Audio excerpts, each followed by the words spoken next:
پچھلے کچھ دنوں سے بہت پریشان ہو، کوئی پرابلم ہے؟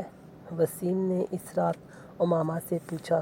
وہ پچھلے کچھ دن سے بہت زیادہ خاموش اور الجھی نظر آ رہی تھی۔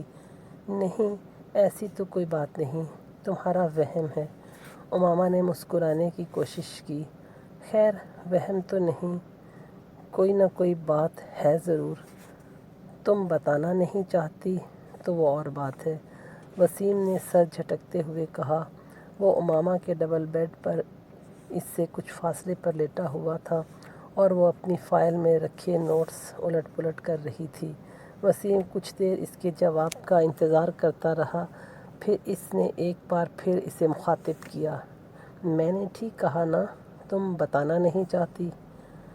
ہاں، میں فی الحال بتانا نہیں چاہتی، امامہ نے ایک گہری سانس لے کر اعتراف کیا۔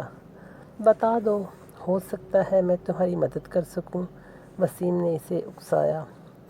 وسیم، میں خود تمہیں بتا دوں گی مگر فی الحال نہیں، اور اگر مجھے تمہاری ضرورت پڑی تو میں خود تم سے کہوں گی، اس نے اپنی فائل بند کرتے ہوئے کہا۔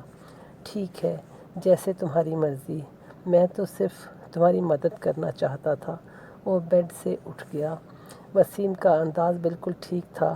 وہ واقعی جویریہ کے ساتھ اس دن ہونے والے جھگڑے کے بعد پریشان تھی۔ اگرچہ جویریہ نے اگلے دن اس سے معذرت کر لی تھی مگر اس کی الجھن اور اضطراب میں کوئی کمی نہیں آئی تھی۔ جویریہ کی باتوں سے اسے بہت پریشانی ہوئی۔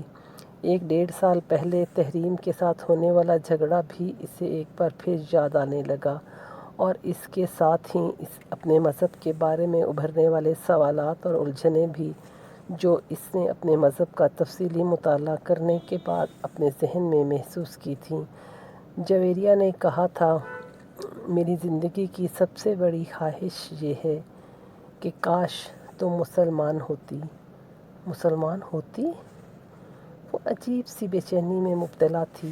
کیا میں مسلمان نہیں ہوں؟ کیا میری بہترین دوست بھی مجھے مسلمان نہیں مانتی؟ کیا یہ سب کچھ صرف اس پروپیگنڈے کی وجہ سے ہے جو ہمارے بارے میں کیا جاتا ہے؟ آخر ہمارے ہی بارے میں یہ سب کچھ کیوں کہا جاتا ہے؟ کیا ہم لوگ واقعی کوئی غلط کام کر رہے ہیں، کسی غلط عقیدے کو اختیار کر بیٹھے ہیں؟ مگر یہ کیسے ہو سکتا ہے؟ آخر میرے گھر والے ایسا کیوں کریں گے، اور پھر ہماری ساری کمیونٹی ایسا کیوں کرے گی؟ اور شاید یہ ان سوالوں سے نجات پانے کی کوشش تھی کہ ایک ہفتے بعد اس نے ایک بہت بڑے عالم دین کی قرآن پاک کی تفسیر خریدی۔ وہ جاننا چاہتی تھی کہ ان کے بارے میں دوسرے فریق کا موقف کیا ہے۔ قرآن پاک کا ترجمہ اور اس سے پہلے بھی پڑھتی رہی تھی مگر وہ تحریف شدہ حالت میں تھا۔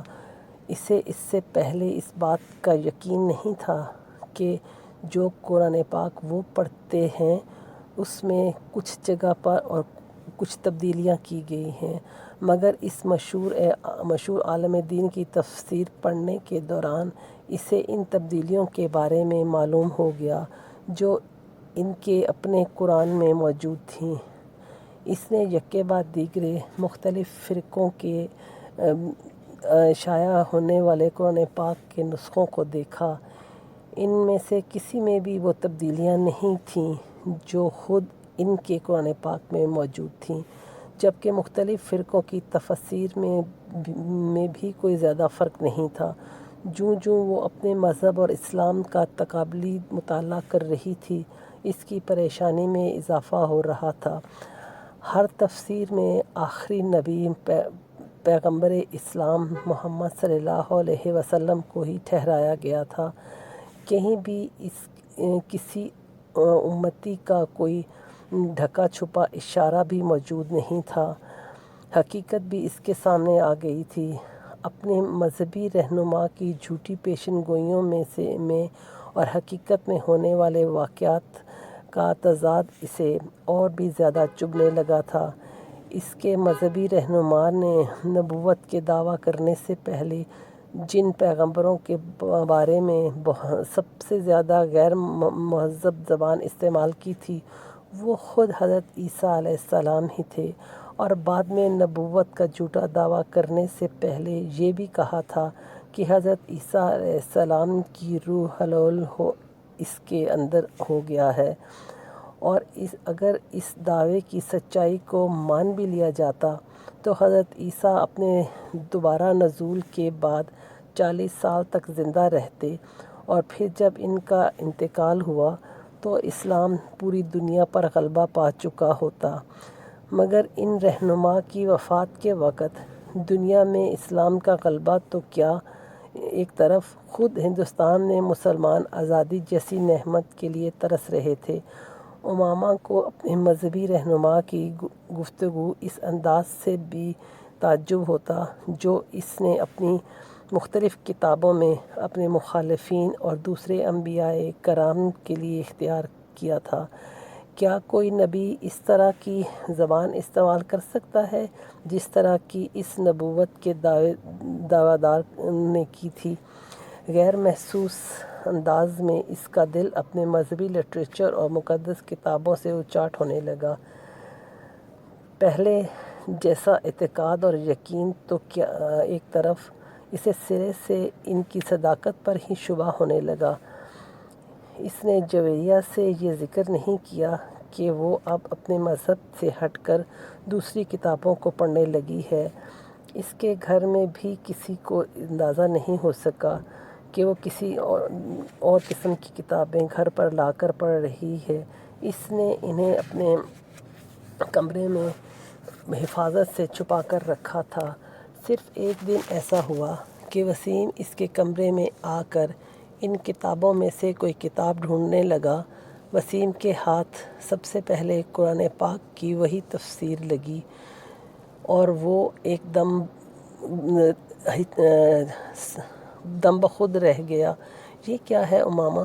اس نے مڑ کر تعجب سے پوچھا۔ امامہ نے سر اٹھا کر اسے دیکھا اور دھک سے رہ گئی۔ یہ قرآن پاک کی تفسیر ہے۔ اس نے یکدم اپنی زبان میں ہونے والی لڑکھڑاہٹ پر قابو پاتے ہوئے کہا، میں جانتا ہوں، مگر یہ یہاں کیا کر رہی ہے؟ کیا تم اسے خرید کر لائی ہو؟ وسیم نے بڑی سنجیدگی سے پوچھا۔ ہاں، میں اسے خرید کر لائی ہوں۔ مگر تم اتنا پریشان کیوں ہو رہے ہو؟ بابا کو پتہ چلے گا تو کتنا غصہ کریں گے، تمہیں اندازہ ہے؟ ہاں، مجھے اندازہ ہے، مگر مجھے یہ کوئی اتنی زیادہ قابل اعتراض بات نظر نہیں آتی۔ آخر تمہیں اس کتاب کی ضرورت کیوں پڑی؟ وسیم نے کتاب وہیں رکھی۔ کیونکہ میں جاننا چاہتی ہوں کہ دوسرے عقائد کے لوگ آخر قرآن پاک کی کیا تفسیر کر رہے ہیں ہمارے بارے میں۔ قرآن کے حوالے سے ان کا نقطہ نظر کیا ہے؟ امامہ نے سنجیدگی سے کہا۔ وسیم پلکیں جھپکائے بغیر اسے دیکھتا رہا۔ تمہارا دماغ تو ٹھیک ہے؟ میرا دماغ تو بالکل ٹھیک ہے، امامہ نے پرسکون انداز میں کہا۔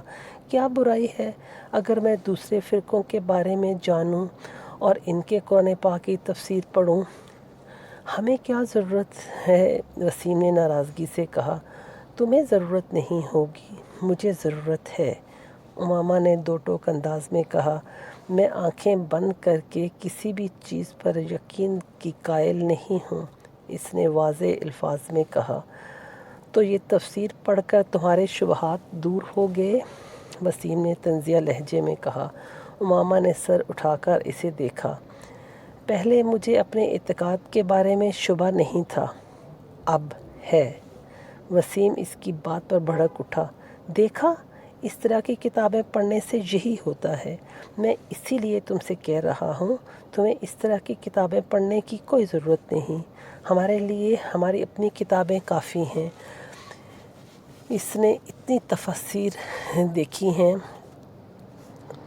قرآن پاک کے اتنے ترجمے دیکھے، حیرانگی کی بات ہے وسیم، کہیں بھی ہمارے نبی کا ذکر نہیں۔ ہر تفسیر میں احمد سے مراد محمد صلی اللہ علیہ وسلم ہی کو لیا جاتا ہے، ہمارے نبی کو نہیں، اور اگر کہیں ہمارے نبی کا ذکر ہے بھی تو نبوت کے جھوٹے دعوے دار کے طور پر، امامہ نے الجھے ہوئے انداز میں کہا۔ یہ لوگ ہمارے بارے میں ایسی باتیں نہیں کریں گے تو اور کون کرے گا؟ ہمارے نبی کی نبوت کو مان لیں گے تو ہمارا اور ان کا تو اختلاف ہی ختم ہو جائے گا۔ یہ کبھی بھی اپنی تفاسیر میں سچ نہیں شائع کریں گے، وسیم نے تلخی سے کہا۔ اور جو ہماری تفسیر ہے، کیا ہم اس میں سچ لکھتے ہیں؟ کیا مطلب؟ وسیم ٹھٹکا۔ ہمارے نبی دوسرے پیغمبروں کے بارے میں غلط زبان کیوں استعمال کرتے ہیں؟ اور وہ بھی ان لوگوں کے بارے میں اپنی بات کرتے ہیں جو ان پر ایمان نہیں لائے، وسیم نے کہا۔ اور جو ایمان نہ لائے اسے گالیاں دینی چاہیے؟ ہاں، غصے کا اظہار تو کسی نہ کسی صورت میں ہوتا ہے، وسیم نے کندھے جھٹکتے ہوئے کہا۔ غصے کا اظہار یا بے بسی کا؟ امامہ نے جملہ مکمل کیا۔ جب حضرت عیسیٰ علیہ السلام پر لوگ ایمان نہیں لائے تو انہوں نے لوگوں کو گالیاں تو نہیں دیں۔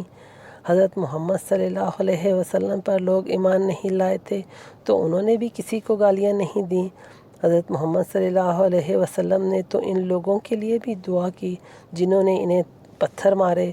جو وحی قرآن پاک کی صورت میں حضرت محمد صلی اللہ علیہ وسلم پر نازل ہوئی، اس میں کوئی گالی نہیں ملتی، اور جس مجموعے کو ہمارے نبی اپنے اوپر نازل شدہ صحیفہ کہتے ہیں وہ گالیوں سے بھرا ہوا ہے۔ امامہ، ہر کسی کا مزاج دوسرے سے مختلف ہوتا ہے، ہر انسان الگ ری ایکٹ کرتا ہے، وسیم نے تیزی سے کہا۔ امامہ نے قائل نہ ہونے والے انداز میں سر ہلایا۔ میں ہر انسان کی بات نہیں کر رہی، میں نبی کی بات کر رہی ہوں۔ جو شخص اپنے غصے پر قابو نہیں رکھ سکتا وہ نبوت کا دعویٰ کیسے کر سکتا ہے؟ جس شخص کی زبان سے گالیاں نکلتی ہوں، اس کی زبان سے حق و صداقت کی بات نکل سکتی ہے کیا؟ وسیم، مجھے اپنے مذہب اور عقیدے کے بارے میں الجھن سی ہے۔ وہ ایک لمحے کے لیے رکی۔